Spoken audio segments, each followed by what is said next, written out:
नमस्कार, मैं हूं निखिल अवस्थी। दिव्य हिमाचल टीवी देख रहे हैं आप। आइए शुरू करते हैं आज का बुलेटिन मुख्य समाचारों के साथ।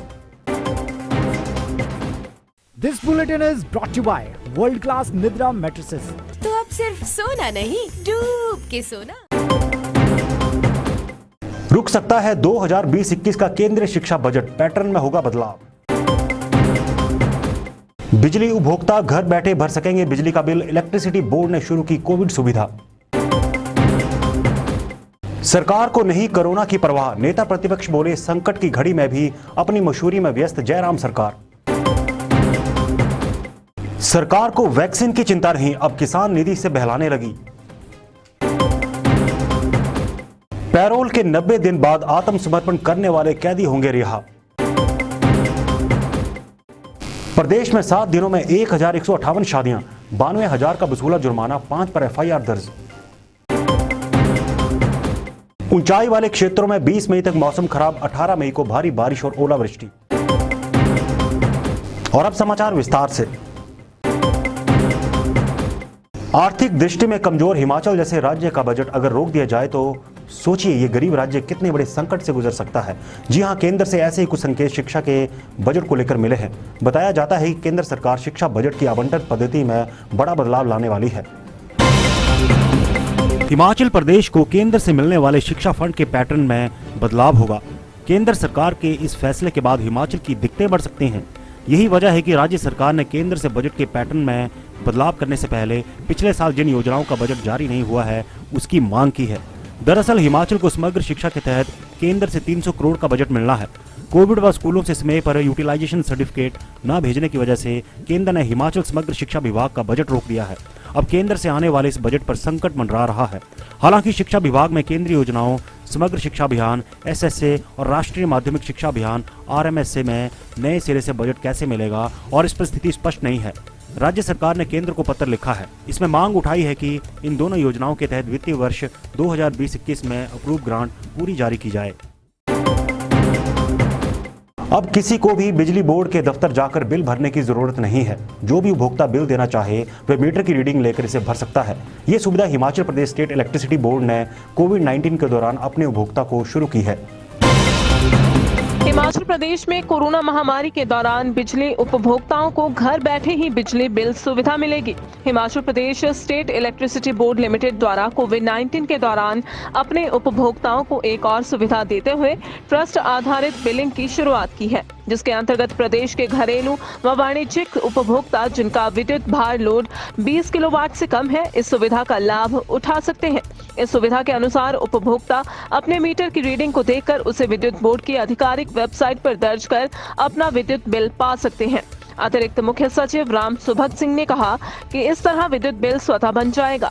उपभोक्ता इस बिल को अन्य माध्यमों व Himachal Pradesh state electricity board limited की आधिकारिक वेबसाइट सहित भारत बिल पेमेंट प्रणाली, पेटीएम ऐप, नेट बैंकिंग और नेफ्ट जैसे ऑनलाइन विकल्पों से दे सकता है। प्रदेश में कोरोना से निपटने के सरकार के इंतजामों को लेकर विपक्ष ने प्रदेश सरकार पर निशाना साधा है। नेता प्रतिपक्ष मुकेश अग्निहोत्री का कहना है कि सरकार कोविड संकट में भी अपनी छवि को साफ सुथरा दिखाने का प्रयास कर रही है। जयराम सरकार इतनी संवेदनहीन हो चुकी है कि उसे कोरोना प्रभावित परिवारों का दर्द दिखाई नहीं दे रहा है। प्रदेश में मौत का तांडव जारी है तथा शवों को अंतिम संस्कार के लिए कंधे तक नसीब नहीं हो रहे हैं। वहीं प्रदेश सरकार अपनी छवि निखारने के लिए करोड़ों रुपए खर्च कर पब्लिसिटी एजेंसी हायर करने जा रही है। ये गंभीर आरोप नेता प्रतिपक्ष मुकेश अग्निहोत्री ने प्रदेश सरकार पर लगाए हैं। उन्होंने कहा कि कोरोना महामारी ने पूरे प्रदेश को अपनी चपेट में ले रखा है। राज्य में एक्टिव केस की संख्या 40,000 के पार पहुंच गई है, जबकि मृतकों का आंकड़ा भी 2100 पार कर गया है। हिमाचल जैसे छोटे से पहाड़ी राज्य में एक दिन में 60 से अधिक मौतें भयावह स्थिति को दर्शा रही है। लेकिन इस समय भी प्रदेश सरकार की प्राथमिकता कुछ और ही है। उन्होंने कहा कि राज्य में स्वास्थ्य व्यवस्थाओं को मजबूत करने के स्थान पर सरकार अपने प्रचार प्रसार के लिए करोड़ों रुपए की PR एजेंसी को हायर करने के लिए टेंडर कर रही है। ये शर्मनाक स्थिति है।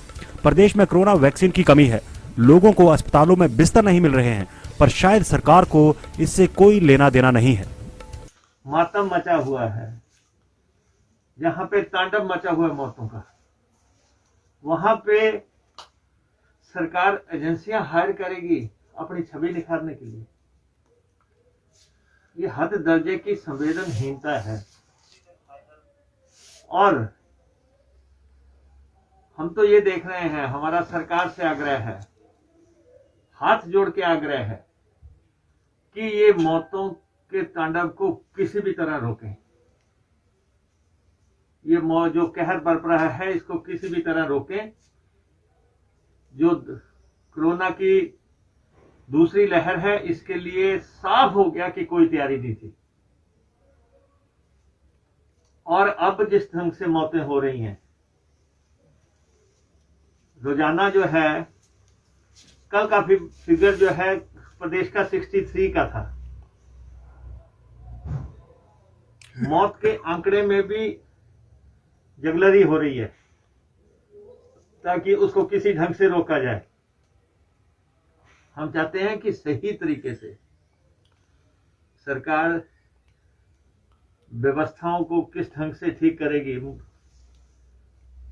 कि इस पे रोक लगाई जाए, नहीं तो आने वाले दिन और खतरनाक होने जा रहे हैं।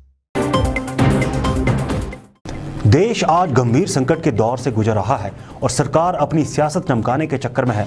उसे देश में जारी ऑक्सीजन और दवाओं की कोई चिंता नहीं है। ये आरोप कांग्रेस के प्रदेशाध्यक्ष कुलदीप सिंह राठौर ने जड़े हैं। उन्होंने कहा कि लाशों के अंबार लग रहे हैं और सरकार को कोई चिंता नहीं है। और क्या कहा कांग्रेस नेता ने, आइए देखते हैं। प्रदेश कांग्रेस अध्यक्ष कुलदीप सिंह राठौर ने देश में कोविड वैक्सीन की कमी और तेजी से बढ़ते संक्रमण पर चिंता प्रकट की है। उन्होंने आरोप लगाते हुए कहा कि सरकार ने आज देश में गंभीर संकट खड़ा कर दिया है। देश को आत्मनिर्भर का स्वप्न दिखाने वाले प्रधानमंत्री को वैक्सीन से लेकर ऑक्सीजन व स्वास्थ्य उपकरण विदेशों से मंगवाने पड़ रहे हैं। देश आज चारों तरफ से गंभीर चुनौतियों से गुजर रहा है। भाजपा ने अपनी राजनीतिक महत्वाकांक्षा के चलते देश को बर्बादी की कगार पर लाकर खड़ा कर दिया है। संभवतः आजादी के बाद देश की ऐसी भयावह स्थिति देखने को मिल रही है जहां नदियों में भी लाशों का अंबार लगा है। कुलदीप सिंह राठौर ने कहा कि आज सरकार को ना तो किसानों की कोई चिंता है और ना ही देश की गिरती अर्थव्यवस्था की। किसान अपने अधिकारों के लिए पिछले 7 महीनों से सड़कों पर बैठा है। प्रधानमंत्री किसान सम्मान निधि योजना से उन्हें बहलाने में लगे हुए हैं।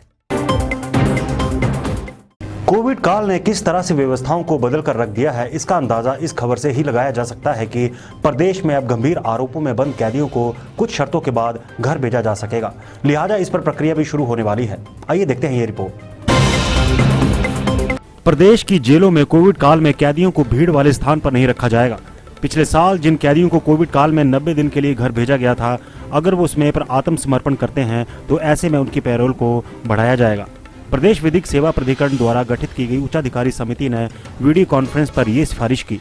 बताया जा रहा है कि इस बार जिन कैदियों को पेरोल मिलेगा उन्हें मेडिकल टेस्ट व कोविड नेगेटिव रिपोर्ट आने के बाद ही घर भेजा जाएगा। फिलहाल सुप्रीम कोर्ट के फैसले के बाद जेलों में ज्यादा भीड़ एकत्रित नहीं होने दी जाएगी। जेलों में बंद ऐसे कैदी जिनकी सजा 7 साल से कम है, उन्हें पैरोल पर घर भेजा जाएगा। जान है तो जहान है और इसी बीच खुशी और गम का सिलसिला यूं ही चलता रहता है। हिमाचल प्रदेश में 7 दिनों के दौरान 1150 से ज्यादा शादियां हुई, मगर चूंकि कोरोना काल चल रहा है तो ऐसे में नियमों का पालन भी जरूरी हो जाता है।